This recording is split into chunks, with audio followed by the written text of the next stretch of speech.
Hello friends, welcome back to the channel Tech Soldiers powered by D&D. Friends, coronavirus pandemic spiked the demand for hand sanitizers. Even though they were in use before the pandemic, but as a luxury. Now for many, they have become a necessity and many of us won't step out without one in our pockets.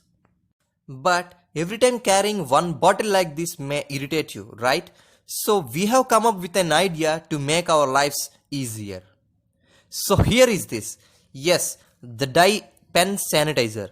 So this has been designed with one end as a normal pen and the other end as a sanitizer spray. If sanitizer is filled once, it can be used up to 20 times. It can be refilled also. The user only needs to spray the sanitizer on hands. The other end can be used for writing.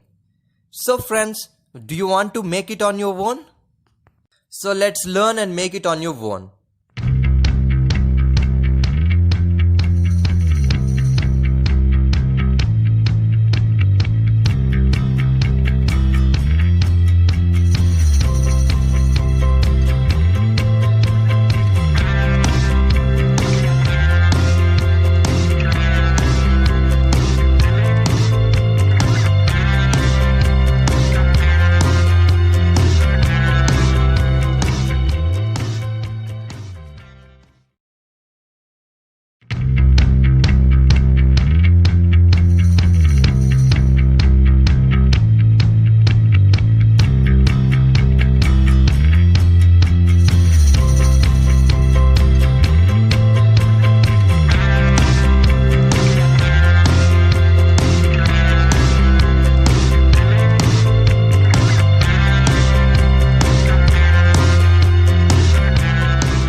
So friends, this is all for today. We will meet again in the next video. Till then, take care. Bye bye.